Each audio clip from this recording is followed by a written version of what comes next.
ফ্রাঙ্কফুটার news and views সংবাদ পর্যালোচনামূলক অনুষ্ঠান। আপনাদের সঙ্গে আছি আমি গোলাম মুর্তজি। স্টুডিওতে আমন্ত্রিত অতিথি দুজন, সাবেক সচিব ও রাষ্ট্রদূত মোফাজ্জল করিম এবং বিশিষ্ট সাংবাদিক, রাজনৈতিক বিশ্লেষক, দৈনিক আমাদের অর্থনীতির সম্পাদক নাইমুল ইসলাম খান। নাইমুল ইসলাম খান এবং মোফাজ্জল করিম, আপনাদের দুজনকে স্বাগত। আলোচনায় যাওয়ার আগে আমরা একটু দুটি টেলিভিশনের সংবাদ শিরোনাম দেখে আসবো।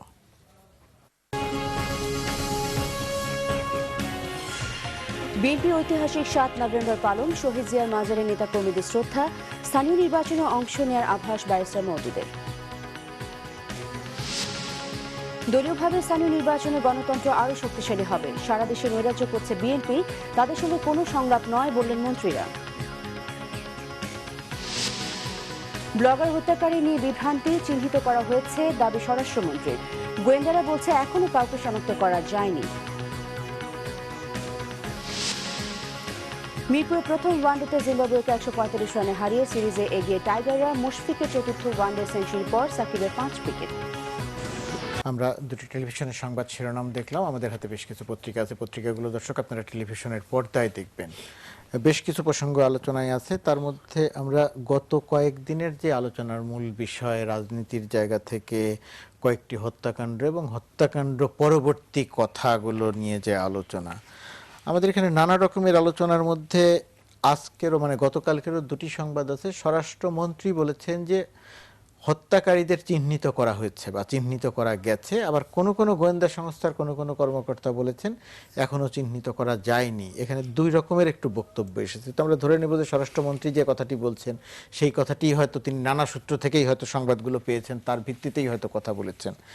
এই যে চিহ্নিত করা গেছে এরকম কথা আমরা মাঝে মধ্যেই শুনি একটি ঘটনা ঘটার পরে, কিন্তু শেষ পর্যন্ত গিয়ে চিহ্নিত যাদের করা যায় এটা ঠিক কতটুকু শেষ পর্যন্ত গিয়ে গ্রেপ্তারের জায়গাতে গিয়ে পৌঁছানো যায়? যেভাবে আমরা আলোচনা করি যে কাউকে ধরা হয় না, কারো বিচার হয় না, পুরোপুরি সত্য না হলেও এই কথাগুলো কি খুব অসত্য? নাইমুল ইসলাম খান, আপনার পর্যবেক্ষণ জানতে চাই। আমি যদি জেনারেলি এই বিষয়টাতে বলি, আমাদের এখানে এটা কিন্তু আমি পার্টিকুলারলি এই কেসটার ব্যাপারেই যে বলছি তা নয়, জেনারেলি আমি কিন্তু অনেস্টলি দেখি আমাদের এখানে কথা বলার শিক্ষা আমাদের স্কুল জীবনে কিন্তু থাকে না। আর্টিকুলেশন অভাব আছে, কিন্তু যেহেতু আমরা স্কুল জীবন থেকে, বিদেশে যেটা হয় একটা কিন্ডারগার্টেন থেকে একটা ছেলেকে বলতে শেখানো, জিনিসগুলি বুঝতে শেখানো, কাজের জিনিসগুলি বোঝানো, এগুলি ওইভাবেই গড়ে ওঠে। আমাদের এখানে নেতৃস্থানীয় পর্যায়ে, এটা পুলিশের নেতৃস্থানীয়, রাজনৈতিক নেতৃস্থানীয় ব্যাপক সংখ্যক মানুষেরই কি বলতে চায় আর কি বলে ফেলে, কোন শব্দটা এখানে উপযুক্ত আর কোনটা আমি বলে ফেললাম, এই যে আমাদের শব্দ ভান্ডারের সীমাবদ্ধতা, এইগুলি কিন্তু আমরা অনেক সময় কনসিডারেশনে নেই না। তারা এই যে করলেন চিহ্নিত করা, এখন চিহ্নিত কথাটার অর্থ কি এবং চিহ্নিত করা উনি আসলে চিহ্নিত বলতে কি বুঝিয়েছেন আর আমরা কি এটা রিয়েল মিনিং এ কি বুঝবো? রিয়েল মিনিং এ কি আমরা এইটুকু বুঝবো না বা মানুষ এটা বুঝবে না যে চিহ্নিত করা বলতে যে অমুক দলের বা অমুক ব্যক্তিটি এই হত্যাকাণ্ড ঘটিয়েছে? দলের তো ব্যাপার না, একটা ব্যক্তি হত্যাকাণ্ড হয়েছে, হ্যাঁ সেটি আমরা জানি যে এখন কোন ব্যক্তিটি, এখন ব্যক্তিটিকে ধরা চিহ্নিত, এখন তাকে ধরার ব্যাপার। কিন্তু আমার আশঙ্কা এখানে চিহ্নিত করতে বলতে উনি বুঝিয়েছেন এটা কারা করে থাকতে পারে, আমাদের একটা ধারণা হয়েছে। এটা এখন ধারণা আর চিহ্নিত করা দুটো তো একদম সম্পূর্ণ আলাদা ব্যাপার। সম্পূর্ণ আলাদা কথাই তো বলি আমরা প্রায়শই কমপ্লিটলি আলাদা কথা বলি, এবং এটা যে কেবল রাজনীতিবিদরা করে তা না। আমার একটা উদাহরণ দিই যেটা একটু সরকারের অনুকূলে যাবে। সৈয়দ আবুল হোসেন সাহেবের যখন খুব টলটলায়মান অবস্থা, অর্থমন্ত্রী একবার প্রেস কনফারেন্স তো না, ওই যে সাংবাদিকরা ধরে ব্রিফিং এর পর উনি নেমে যাচ্ছেন, চলে যাচ্ছেন, এমন সময় একজন সাংবাদিক প্রাইভেটলি তাকে গিয়ে জিজ্ঞেস করলো যে আমি তো আবুল হোসেন সাহেবকে পাচ্ছি না, আবুল হোসেন সাহেব কোথায়, উনি কি দেশের বাইরে চলে গেছেন? No no no, he is in town. এখন আমি বুঝলাম কিভাবে, এই উনি এটা কি বলেছেন বাদ দেন, পরের দিন ডেইলি স্টার সহ সকল পত্রিকায় নিউজ আসলো আবুল হোসেন ইজ ডাউন। ও টাউন আমি আবার বলছি আবুল হোসেন ইজ ডাউন। অনেক বিতর্ক হয়েছিল এই লাইনটি বিতর্ক নিয়ে। না, বিতর্কের সূত্রপাত আমি করেছি। আমি 4টা টেলিভিশন থেকে ফুটেজ আনে দেখলাম যে আপনার সাথে সেই সময় আমারও কথা হয়েছিল। কথা হয়েছিল যে আমি দেখলাম যে উনি স্পষ্ট বলেছেন Abul Hossain is in town, town এরকম উচ্চারণ। এখন এটা কেন হয়? আমি এরকম উদাহরণ আমরা বিসিডিএসি থেকে এরকম কাজ করেছিলাম যে আমরা কি বলি ইংরেজি বোঝা, ইংরেজির ক্ষেত্রে এটা মারাত্মক হয় কিন্তু বাংলায়ও হয়।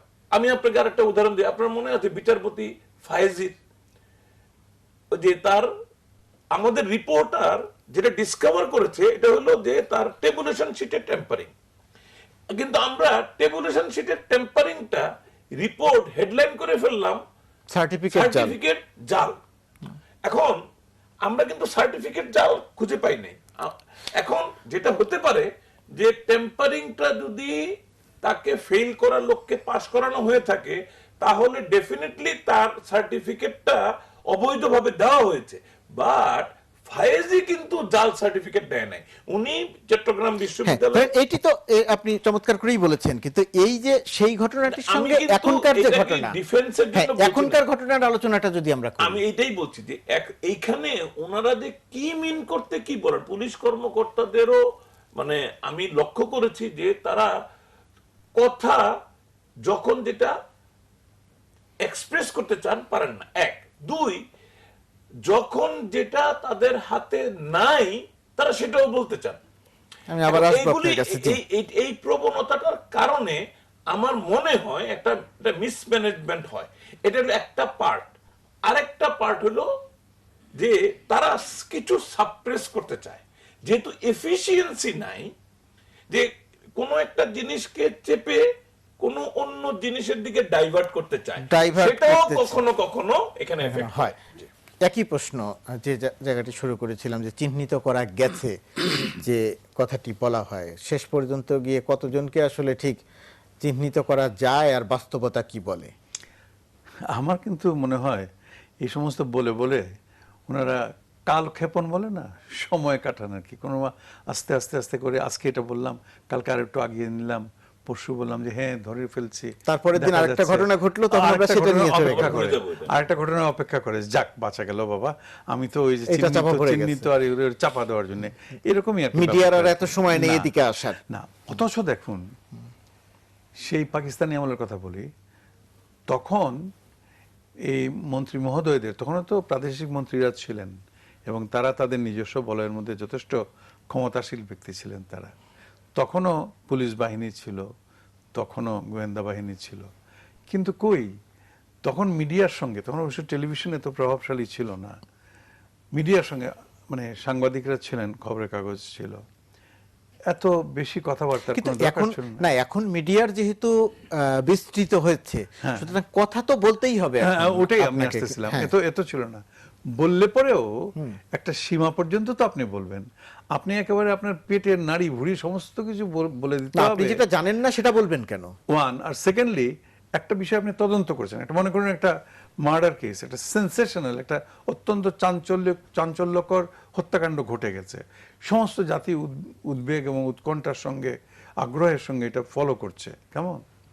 এখন আপনি যদি প্রত্যেক দিন যদি বলেন আজকে এইটুকু হয়েছে, কালকে ওইটুকু হয়েছে, পরশু দিন এই হয়েছে ইত্যাদি করতে হতে, তাহলে পরে আবার কিন্তু আমার মতো একজন সাধারণ দর্শক বা পাঠক তার মনে প্রশ্ন জাগে যখন এদের কথা শুনি, আরে তাহলে যারা প্রকৃত খুনি বা প্রকৃত অপরাধী সে তো জেনে যাচ্ছে ইনারা কোন পথে যাচ্ছেন, কতটুকু এগিয়েছেন, কি তথ্য পেয়েছেন না পেয়েছেন, দরকারটা কি? এই যে প্রথমেই বলা হয় যে তদন্ত হচ্ছে, তদন্ত শেষ হলে পরে সব জানতে পারবেন। সেদিন একটা চমৎকার একটা ঘটনা, কে বলছেন, নাইমুল আপনি না, আরো জানি কে, ও ইয়েস, ইয়ে ছিলেন প্রফেসর আমাদের ওই যে ইতিহাসের প্রফেসর ডক্টর সৈয়দ আনোয়ার হোসেন একটা চ্যানেলে কথা বলছেন, চমৎকার একটা ঘটনা বলেছিলেন, এটা মনে রাখার মতো। উনি বললেন যে মনমোহন সিং প্রধানমন্ত্রী ছিলেন তখন ইন্ডিয়ার, উনি বাংলাদেশে এসেছিলেন, যেদিন ফিরে গেলেন 2012 সালে বোধহয়, যখন ফিরে গেলেন সেই দিন ওখানে একটা বিশাল রকমের একটা হত্যাকাণ্ড ঘটেছে এবং একটা কিছু হয়েছে আর কি, চাঞ্চল্যকর ঘটনা ঘটেছে। তাকে ওখানে মনমোহন সিংকে জিজ্ঞেস করা হলো এয়ারপোর্টেই যে এই যে একটা ঘটনা ঘটে গেলো, আপনার কি মনে হয় কারা করেছে এটা? উনি সুন্দর একটু জবাব দিয়েছিলেন। এরপরে আর উনি বা ওনার মন্ত্রীদের কারো আর কোনো কিছু বক্তব্য আসেনি। একটা কথাই বলেছেন, হ্যাঁ শুনেছি এরকম একটা ঘটনা ঘটেছে, এটা তদন্ত হচ্ছে, তদন্ত পরে জানতে পারবেন। তো এই তো এটাই কালচারটা।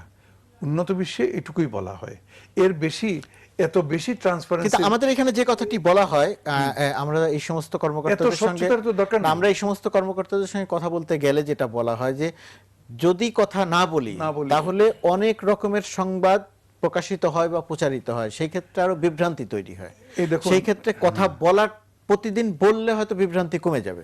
প্রতিদিন বলবেন আপনি একটা সীমা পর্যন্ত, যেটা আমি বললাম আর কি। এমন কিছু বলবেন না চিহ্নিত হয়ে গেছে, ধরে ধরে ফেলবো আগামী 3 দিনের মধ্যে। এক সময় যে এক মন্ত্রী বলে বসছিলেন 48 ঘন্টার মধ্যে আমরা ধরে ফেলছি, ইত্যাদি ইত্যাদি। এইগুলা বলে মনের মধ্যে, মানুষের মধ্যে আরো বিভ্রান্তি কিন্তু সৃষ্টি কিন্তু করে। মানুষ তো জানতে চায় যে এটা কত সময় লাগতে পারে।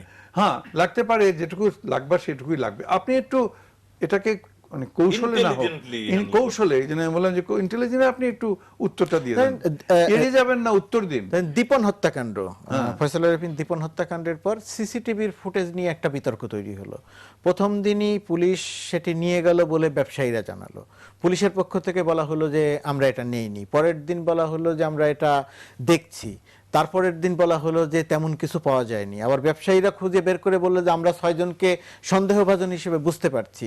তারপরে পুলিশের পক্ষ থেকে বলা হলো যে 3 জনকে আমরা শনাক্ত করতে পেরেছি বলে মনে হচ্ছে যে সন্দেহভাজন। এই যে কয়েক রকমের কথা, এর ব্যাখ্যা কি? এর ব্যাখ্যাটা এই যে এই খামাখা এটা নিয়ে তো টানাটানি তো দরকার ছিল না। তাহলে কি বলা করলে হলো, হ্যাঁ, বিতর্ক তৈরি হতো ফুটেজ না? পেয়েছি, ফুটেজটা পরীক্ষা করে দেখা হচ্ছে যথাসময়ে। যখন তদন্ত শেষ হবে তখন সবই জানতে পারে। কবে তদন্ত শেষ হবে ভাই? বলে দেখুন, এটা খুব দ্রুত হয়ে যেতে পারে, 1 সপ্তাহের মধ্যে হতে পারে, আমরা ঠিক বলতে পারছি না। তবে আমরা সমস্ত শক্তি নিয়ে, সমস্ত আন্তরিকতা নিয়ে আমরা চেষ্টা করছি এটা বের করার জন্য, ব্যাস। কিন্তু ফর্মুলা আছে যে প্রমিস লেস, ডেলিভার। আমি আসবো আপনার কাছে এই জায়গায় আমি just বিশেষ করে। ওনার সঙ্গে না, এক্স্যাক্টলি ওই কথাটাই বলতে চাচ্ছিলাম। বেশি মানুষের বেশি প্রত্যাশা বাড়াইয়ে দিয়ে তারপরে দেখা গেল বব্বারম্ভে লঘুক্রিয়া, বুঝলেন? বব্বারম্ভ পর্বতের মুশিক প্রসবের মতো আপনি কিছুদিন পরে, আর শেষ পর্যন্ত দেখা গেল যাক বাঁচা গেল। ওই যাক বাঁচা গেলটাই বেশি হয়। আপনার একটা ঘটনা ঘটে গেছে, এখন এরা অপেক্ষা আছে আর বড় রকমের একটা ঘটনা ঘটে যাবে, তারপরে ওইটার কথা মানুষ ভুলে যাবে, এই নতুনটাতে আসবে।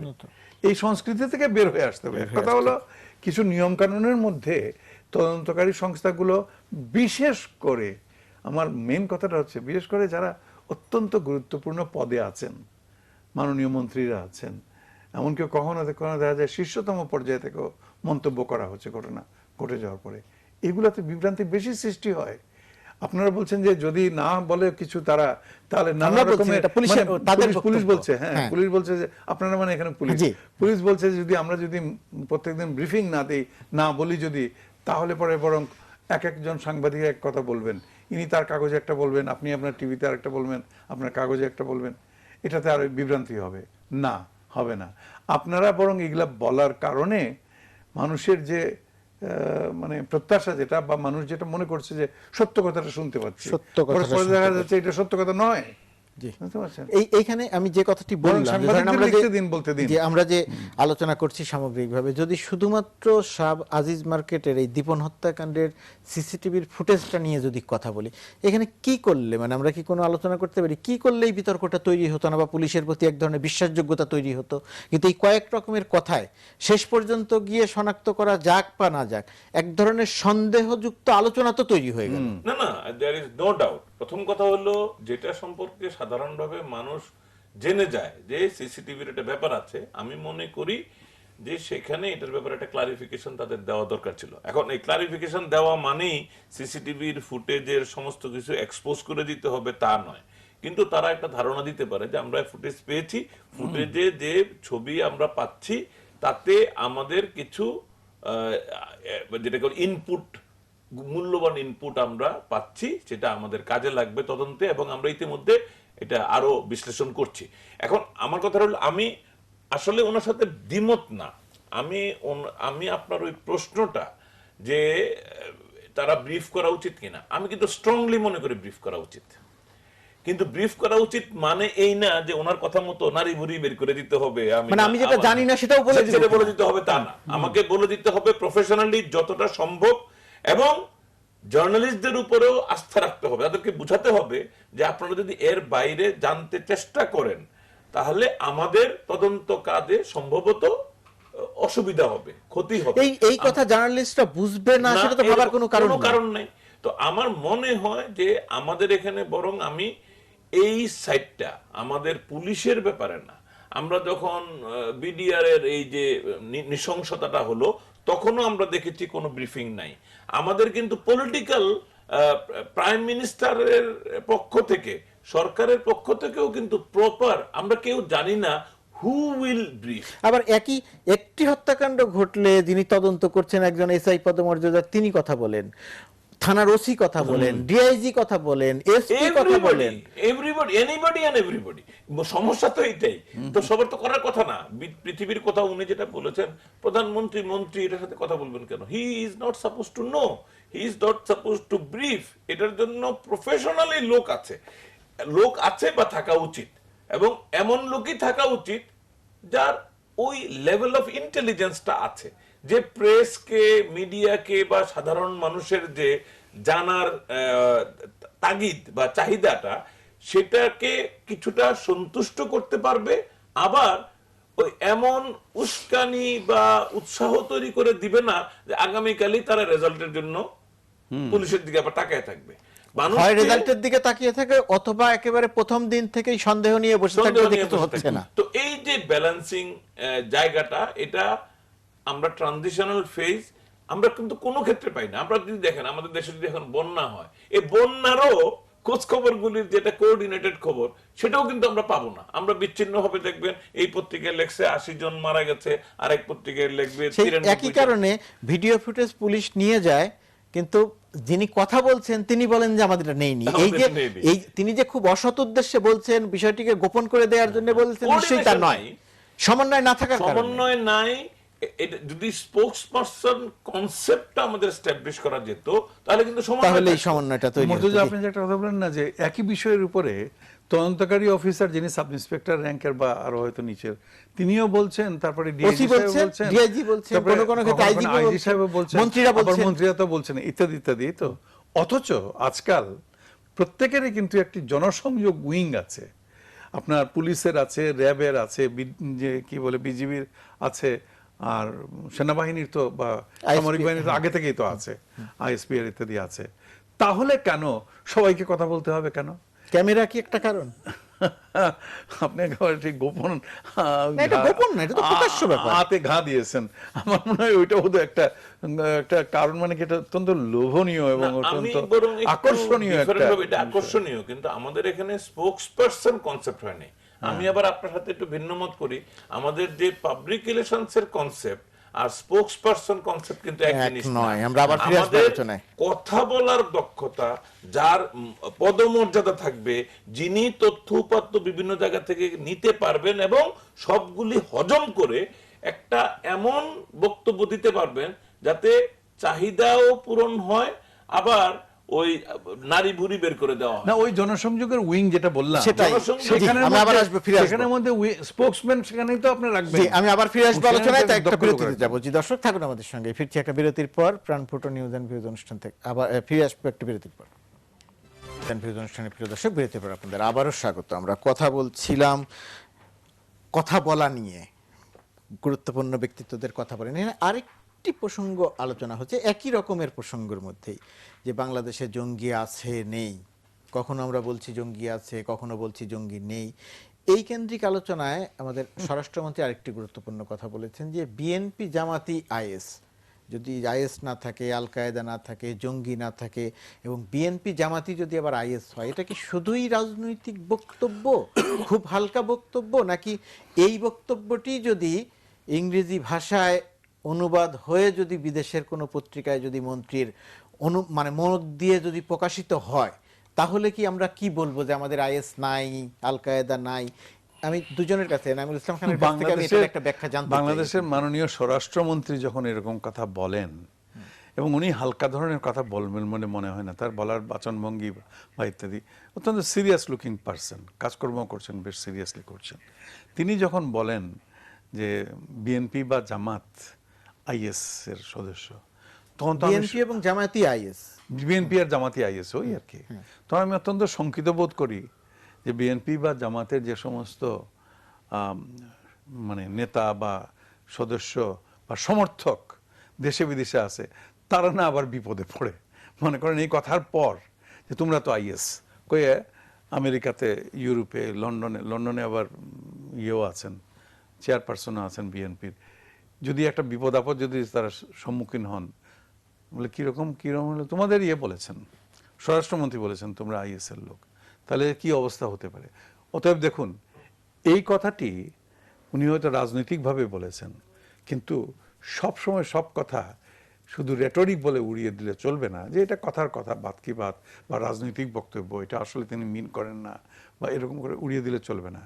হ্যাঁ, এটা যদি আরো নিচে স্তরের যদি কোনো নেতা বা কোনো কর্মী কেউ যদি বলে, সাধারণভাবে বলে, ওয়েল, যুবলীগের বা যুব দলের, মানে এটাকে তাহলে আপনার হালকাভাবে নেওয়া যায়, আপনি সেটা নেওয়া বলছেন। যায়, কিন্তু ইয়েতে এরকম একজন মন্ত্রী বললে পরে এটাকে হালকাভাবে নেওয়া যায় না, বলা উচিত না। আমি এই ঠিক বলা উচিত এই না। বক্তব্যটি নাজমুল ইসলাম খান, আপনি কি মনে করেন? এভাবে বলা উচিত। আমাদের ঐতিহ্য বলে না যে এটাকে অপ্রত্যাশিত। না, অপ্রত্যাশিত বলছি না, অপ্রত্যাশিত আমি এটা- বলছি যে এই এটা অনভিপ্রেত, কিন্তু এটা এত কমন প্লেস হয়ে গেছে জিনিসটা, যে এটা আমার কাছে, আমি তো অবাকই হচ্ছি না।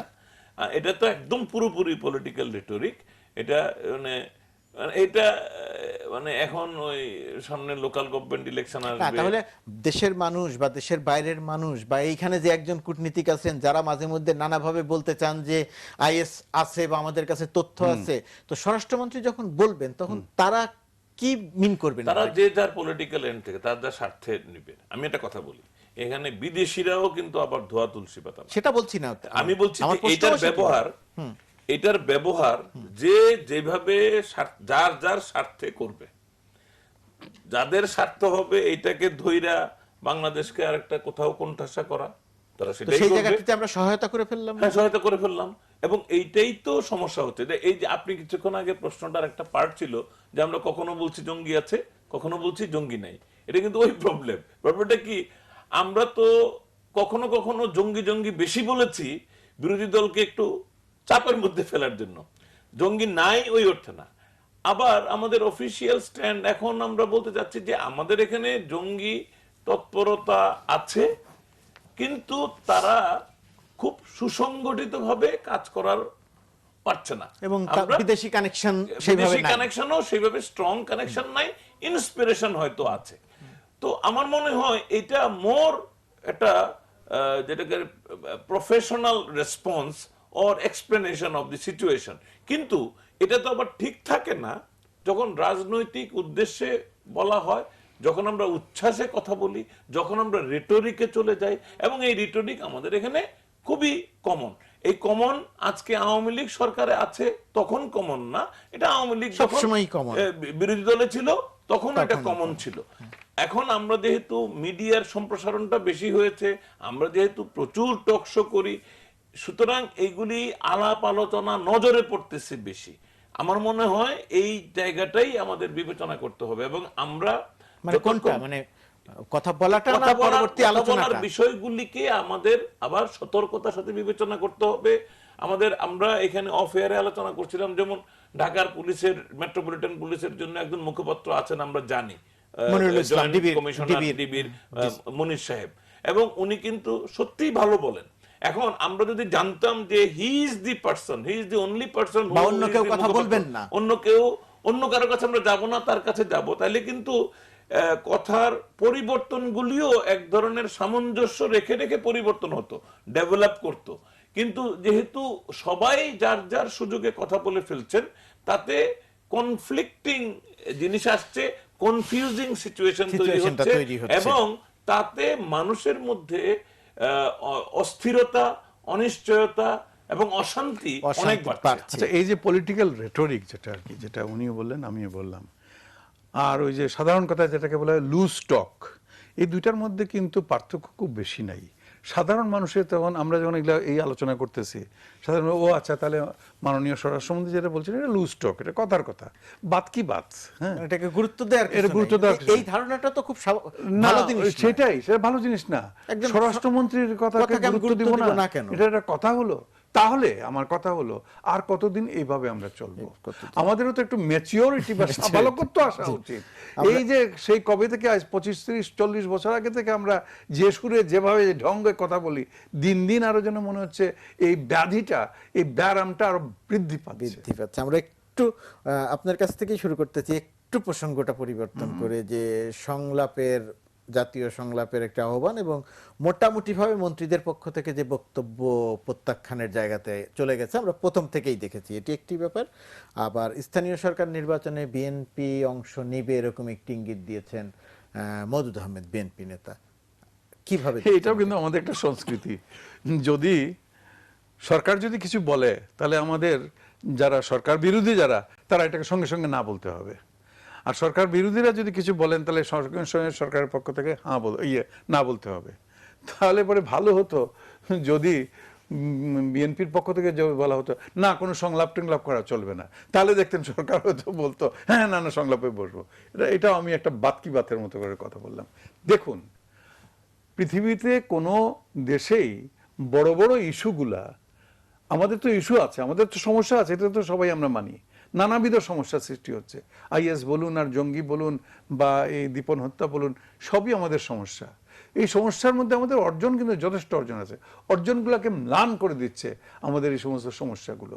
আপনি একদিকে এই ব্লগার হত্যার নামে আপনি মানুষ খুন করতে থাকবেন, বন্দুক যুদ্ধের নামে আপনি অপরাধীদের ইত্যাদি বিনা বিচারে মারতে থাকবেন, বা আরো অন্যান্য যে সমস্ত বিশৃঙ্খলা আছে, আমাদের নির্বাচন নিয়ে প্রশ্ন, আমাদের ভোটের অধিকার নিয়ে প্রশ্ন ইত্যাদি ইত্যাদি। এখন সেখানে যদি আপনি এই সমস্ত সমস্যার সমাধান যদি মনে করেন যে কোনো একটি বিশেষ দল তারা একাই এটা সমাধান করতে পারবে বা সেই দলের সরকার একাই পারবে, এটা তো অত্যন্ত ভুল কথা। পৃথিবীর কোথাও তো এরকম করে সমস্যা মনে করছেন যে আলোচনা করে সমাধান? অবশ্যই অবশ্যই, কারণ যেখানে আপনি দেশের স্বার্থ যেখানে জড়িত, দেশের বড় বড় সমস্যা যেখানে জড়িত, সেখানে আপনি অন্যদের সঙ্গে আলাপ করবেন না? আমি আবার আসবো আপনার কাছে। এই যে সংলাপ বা জাতীয় সংলাপ এবং নাকচ করে দেয় এবং বিএনপির যে ইঙ্গিত দেয়া মওদুদ আহমেদের পক্ষ থেকে যে স্থানীয় সরকার নির্বাচনে অংশ নেবে, এই অংশ নেয়াটাকে ইতিবাচক ভাবে দেখবো কিনা, আর সংলাপ যে নাকচ করে দেয়া বা সংলাপের আহ্বান জানানো, এটাকে কিভাবে দেখবো? আমি মনে করি যে বিএনপি শুধু স্থানীয় সরকার না, বিএনপি আজকে ঘোষণা দিয়ে দেওয়া উচিত এই সরকার এখন থেকে যত নির্বাচন যখনই করবে আমরা অংশ নেব, যেভাবে করবে আমরা এই নির্বাচনে অংশগ্রহণ করব। এটা দিলে government will be in a different situation. এক নাম্বার 2 হলো সংলাপ। সংলাপের ব্যাপারে সরকার যতক্ষণ পর্যন্ত কোনো চাপ অনুভব না করবে সংলাপ অত দ্রুত হবে না, কারণ সংলাপ মানে হচ্ছে চাপ বলতে আসলে কি বোঝান? চাপ হলো যে রাজনৈতিক চাপ, এটা দেশি বিদেশি চাপও আমাদের দেশে প্রচলিত, কিন্তু মূলত রাজনৈতিক চাপ। আমাদের এখানে চাপ বলতে আন্দোলন বা এরকম কোনো কিছু হলে তো আর সহিংসতা মুক্ত তো আমরা কোনো কিছু দেখছি না। না, সহিংসতা মুক্ত আমরা দেখছি না, কিন্তু আমাদেরকে সহিংসতা মুক্ত করতে হবে। বিএনপিকে আপনি ভালো কথা তুলেছেন, এটাও আমার একটা পরামর্শ। বিএনপিকে মানে একেবারে কোরআন শপথ করতে হবে যে তারা এমন কোন কর্মসূচি দিবে না যেটার ধারে কাছে সহিংসতাকে সংশ্লিষ্ট করা যায়, চাইলেও করা যাবে না এমন কর্মসূচি। দরকার হলে তারা মিছিলও করবে না, দরকার হলে তারা মানববন্ধনও করবে না। কর্মসূচিতে তারা ইনোভেটিভ হইতে হবে, কারণ এটা তো কৌশলের খেলা। এখন কৌশলের ওই রকমের কর্মসূচিতে কি সরকার চাপ অনুভব করে আমাদের বা করবে? না না না না, সরকার যে শুনেন, অনেক সময় সফট প্রেসার অনেক টাফ প্রেসারে চাইতে, মানে আপনি যদি আমাদের দেশের ক্ষেত্রে বাস্তব, আমাদের দেশের ক্ষেত্রে না, পৃথিবীর যে কোনো জায়গায় বাস্তব। কারণ এটা কিন্তু একই রকম ভাবে সবকিছু সব জায়গায় কাজ করবে না, আমার দেশেও করবে না। আমি যেটা বলতে চাচ্ছি, আমাদের এখানে এখন সার্কামস্টেন্সেসটা এরকম, আপনি যদি রাজপথের আন্দোলনের কথা বলেন, এগুলি সবগুলিকে যুদ্ধাপরাধীদের বিচার ঠেকানোর ব্যাপার হিসেবে দেখায়া এটার উপরে এমন অ্যাকশন নেওয়া যাবে যে এটার কোনো প্রতিবাদ করা যাবে না। তো এইটা কৌশলগতভাবে আমি বলছি, ন্যায়সঙ্গত কি না that is not important now. Important হচ্ছে এইটাকে আপনি ভায়াবল করতে পারবেন কিনা। বিএনপির অনেক ভোটার আছে, কিন্তু এইগুলি মারদাঙ্গা ভাবে এগুলি হ্যান্ডেল করার মতো বিএনপির সামর্থ্য আছে কিনা। বিএনপি যদি এখন জামাতের উপর এটা নির্ভর করে, তখন এটা গভর্নমেন্টের পক্ষে আরো বেশি জোরালো ভাবে তাদের উপর অ্যাটাক করা easy হয়, সুযোগ এবং তাতে বিএনপি ক্ষতিগ্রস্ত হয়। সুতরাং বিএনপি কর্মসূচির প্রশ্নেও সম্পূর্ণ অহিংস এবং অত্যন্ত কৌশলী কর্মসূচি নিতে হবে। বিএনপিকে যে পবিত্র কোরআন শরীফের শপথ করতে হচ্ছে বা করার এটা আমি প্রস্তাব suggest করছি, যে তারা করবে সাজেশন কি দেওয়া করবে না হচ্ছে, তাদের দিচ্ছেন যেটা আর সিদ্ধান্ত। কি, সেখানে যদি এরকম বলে দেওয়া হয় যে দেখো তুমি শপথ করে বলো যে এই মানববন্ধনও করতে পারবে না, দরকার হলে পরে তুমি মিটিং মিছিল কিছুই করবে না, কোনো রকমের কোনো ইয়ে করবে না, ওই প্রথম শেষাংশটুকুতে আমি একমত। তুমি হ্যাঁ শপথ করতে পারো বা শপথ নিতে পারো যে কোনো রকমের কোনো সন্ত্রাসমূলক কোনো কাজকর্ম করবে না। বিএনপি তো এই কথাগুলো কিন্তু- মাঝে মধ্যে কিন্তু- বলেছে যে আমরা অহিংস কিন্তু- কর্মসূচি কিন্তু অহিংস কর্মসূচিও করতে পারবো না, যেটা এখন যেটা পরিস্থিতি দাঁড়িয়েছে, এটা লেট আস ফেস দি ফ্যাক্ট, এটা তো সত্যি কথা। এখন তো আপনি অহিংস কর্মসূচিকেও তো আপনি না না, এখনটা তো তখনের কারণে, না, তখন না, আপনি না, ঝামেলায় ছিলেন, আচ্ছা, না, করছিলেন দেখে। না, না, ওয়েট, আমি সেটাই বলতেছি যে এখনকার পরিস্থিতিটা কি, এখনকার পরিস্থিতি তো আপনার ভবিষ্যতের পরিস্থিতিকে নির্ধারণ করবে। এখনকার পরিস্থিতি যদি আপনি স্বাভাবিকভাবে করতে এখনকার দেন, পরিস্থিতিটা অতীতের পরিস্থিতির কারণে নির্ধারিত হচ্ছে। এই তো অতীতের পরিস্থিতি অতীতের ভুল ছিল, great mistake. ওকে, অতীতের পরিস্থিতি Grand যে বা mistake. যারা দায়ী হয়ে থাকে না কেন, এখনো তো পুরোপুরি নির্ধারিত হয়নি কে বা কারা করেছে, এটা অন্তর্ঘাতমূলক নাকি এটা কি, এটা তো কিছু হয়নি। যাই হোক, তবু ধরে নিলাম যে ক দল বা খ দল এগুলোর জন্য দায়ী। আপনি বলুন যে আর ভবিষ্যতে এরকম করলে পরে কিন্তু আমরা ছাড় দিব না, আরো বরং তোমাদের ফাঁসি দিব, ইত্যাদি ইত্যাদি। কিন্তু ফ্রম নাও অনওয়ার্ডস, এখন এবং ভবিষ্যতে তুমি আর এগুলো করতে পারবে না, এই কথাটা বলে আপনি সংলাপ শুরু করুন না কেন? এই কথাটা, এই শর্ত জুড়ে দিয়ে যে ভবিষ্যতে যে রাজনৈতিক কর্মসূচি ইত্যাদি করা হবে, সেখানের মধ্যে কোনো রকমের সন্ত্রাসমূলক, কোনো রকমের কোনো ভাঙচুর বা এই যে জ্বালানো পোড়ানো সেগুলো ইত্যাদি থাকতে পারবে না। থাকতে পারবে না। এটা যদি আপনারা কথা দিন বা লিখিত দিন, জাতিকে যদি ঘোষণা করে বলেন, তাহলে পরে সংলাপ হতে পারে। এটা অত্যন্ত যুক্তিসঙ্গত প্রস্তাব। না না, আওয়ামী লীগের এখানে অনেক পুরনো রাগ আছে। নামুল ইসলাম খান, আমার যেটা আপনার কাছে প্রশ্ন, যে জায়গাটিতে আসছে যে পূর্বের ভুলের কারণে এখন যে স্বাভাবিক কর্মসূচি করতে পারছে না, সেটা ওইটাকে কাজে লাগিয়ে এটি করা যাচ্ছে না, তার মানেটা কি? ধরে নিলাম যে ওইটা বিএনপি করেছে এবং ওই ভুলটা তারা করেছিল, এখন যদি তারা আবার শান্তিপূর্ণ সমাবেশ করতে চায়, সেটা যদি করতে দেয়া না হয় বা করতে না পারে, এবং রোজ কিয়ামত তাহলে কি- পর্যন্ত যদি না দেওয়া হয়, তাহলে কি আবারও ওইটাতে ফিরে যাক, আগের কর্মসূচিতে ফিরে যাক, সেটাকে উৎসাহিত করা হয়? না, এটা হলো এক্সট্রিম কথা ভাই, এই মাত্র একটা এক্সট্রিম কথা বলো, রোজ কিয়ামতে নিয়ে গেল। তাহলে কি রোজ এটা রোজ কিয়ামতের ব্যাপার না ভাই। Why are you so forgetful? Awami লীগরে কিন্তু এই এরশাদের পার্টি আর বিএনপি শুধু কৌশল দিয়েই 21 বছর ক্ষমতার বাইরে রাখতে সমর্থ হয়েছিল। 21 বছর আওয়ামী লীগ এত দুর্বল দল ছিল না যে 21 বছর তারা ক্ষমতায় আসতে পারবে না। সমস্ত কিছুই ছিল কৌশল। সুতরাং এই কৌশলের বিএনপি জাতীয় পার্টি প্রায়শ্চিত্ত করবে না, আর কেবল বলবে এখনই সংলাপ, এটা হবে না। কিন্তু আমি আপনার সাথে একমত, এটা পর্যন্ত না, কিয়ামত পর্যন্ত না, কিন্তু একটা রিজনেবল সময় দিতে হবে, শান্তভাবে। তো বিএনপি সেটা শুরু করেছে, বিএনপি এই শুরুটা করেছে এই সিটি কর্পোরেশন ইলেকশন দিয়ে, এবং আমি মনে করি এটা পজিটিভ ভাবে এগোচ্ছে। এবং এই সাম্প্রতিক যে বিতর্ক, এটাও কিন্তু বিএনপি সৃষ্ট, আমি একদম প্রমাণ দিয়ে দেখাবো। অসাধারণ পজিটিভ। যখন অস্ট্রেলিয়ান টিম বলল আসবে না, বিএনপি কিন্তু চমৎকার ভাবে, সরকার আর বিএনপির কথার মধ্যে কোনো মিল নাই, দুইজনকে ধন্যবাদ জানায়, দুইজনে মিলেই এটার প্রতিবাদ করে, বাংলাদেশের জঙ্গিবাদ নাই, দুইজনে একই সুরে বলছিল। হঠাৎ করে ওই যে ইটালিয়ান লোকটা মারা গেল, তখন মঈন খান একটা ফাউল কথা বলে ফেললো, এই প্রথম ফাউল টক। এইটার রেসপন্স তার চাইতেও কড়া ভাবে করলেন প্রধানমন্ত্রী নিউ ইয়র্ক থেকে। এই মঈন খান তার আগে কি এই ধরনের কথা হয় নাই? না না না না, এই পর্বে হয় নাই। আমরা এই পর্বে হয় নাই, কিন্তু এই পর্বটা তো কতটা পজিটিভ আমি বলি।